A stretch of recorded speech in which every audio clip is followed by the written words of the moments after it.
What's the story behind a time when you felt secondhand embarrassment?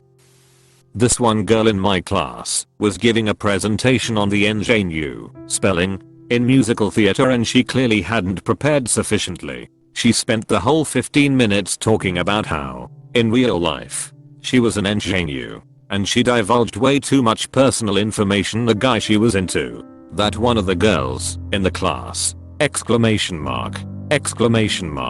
made a pass at her, which I don't believe was actually true. The fella she fell in love with on her year abroad whom she cheated on and abandoned in Bulgaria, not the country they were both studying in, to fly home without saying a word. The whole presentation was a train wreck and we were all red-faced watching her. But the worst was that after class, our lecturer told us that we could follow her back to her office to get our feedback individually. This girl audibly said to the girl she claimed made a move on her, no less, that she didn't think she was going to go get the feedback. And our lecturer said, I really think you should. She assigned her a book to read called Codependency and she encouraged her to seek counseling. It was a wild ride. Had an interviewer come into our office for an important role, and she warned us that morning that she had been sprayed by a skunk the previous week, so she might have a teensy bit of the odor lingering.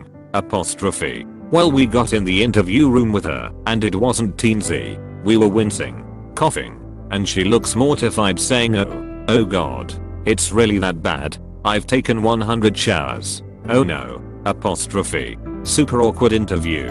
Question. I don't have a sense of smell and have never met someone sprayed by a skunk. How does the smell linger for so long? I can understand it getting into your clothes, but not the skin. Does it just get absorbed or something?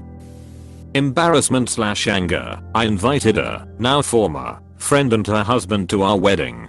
Dave. Her husband can't make it, but because she still has the +1, she brings her cousin who shows up in denim overalls.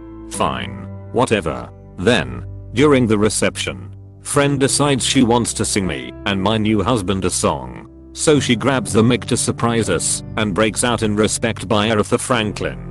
Problem is, my husband had stepped out of the ballroom, so it was just me standing there while she screamed the song in my face for 4 minutes. Dead silence following the performance. I'm still salty and cringy. I'm having third-hand embarrassment, if that's even possible. God, I got sweaty and red recalling it and typing it back out. And it's been 12 years. I'm a zookeeper, and my mother was one too. She once told me a story about how she stunk so bad after work that a restaurant kicked her out. I definitely felt embarrassed because I know I've offended people's noses after work too. Several prospective boyfriends have let me know. Closed bracket comma. Even after a shower. Or even the next day. It's not easy when you work with otters and sea lions all day. Oh no, haha. Exclamation mark. I love otters. Thank you for taking good care of them. They are adorable, but holy hell, they smell. I interned at a sanctuary and we had to put odor eliminating devices all around their enclosure. Safe devices. Of course. If someone forgot to refill them, you noticed it within minutes. Ours were sea otters. Can't speak for river otters. My best friend asking a woman when she was due. She gave birth a month before. When I worked at Chick-fil-A, I was out one morning taking orders with the iPad and I noticed on this one woman's passenger seat was a book I had read recently. I asked, how far along are you in that book? Once I got the question out, she laughed and told me, and we discussed the book for a moment. But she said she thought I was going to end at, how far along are you? Apparently she was pregnant and didn't think she was showing that much yet, and to her credit, I certainly hadn't noticed until she told me. I feel secondhand embarrassment from characters on TV, so it can be hard for me to watch TV shows that aren't action based, because most of the conflicts are about characters being embarrassed instead of defeating evil. OMG Sonam. I can't watch Borat or Bruno or basically anything involving Sacha Baron Cohen. Same. I only managed to get through Borat over the course of around 12 sittings. I was nannying for a family at the time that had Foxtel, and after I had been through all the other movies I watched Borat. But it took me forever. It was like sucking on a really mega sour candy. I could only do it a bit at a time. Could never get through the whole thing in one go. Presentation in college. This group are up and so far so good. Everything seemed to be going as planned. Up steps the next person to speak. They're a little nervous and they are reading from flashcards, but they are getting through it. They have a lot of interesting stuff to say. Next thing, lecturer calls for time up and the poor person looks mortified. Clearly talked for far too long and wasn't aware of time. Person who was last to speak is just giving her absolute daggers as they walk back to their seats. Never had secondhand embarrassment that before or since. I had a presentation where each 4-person group had 10 minutes to speak. Most groups broke it down as 2.5 minutes per person. One group had someone unexpectedly talk for 8 minutes and everyone else had 30 seconds to try cram in their point. It was painful to watch and I really wish they'd have been told to shut up.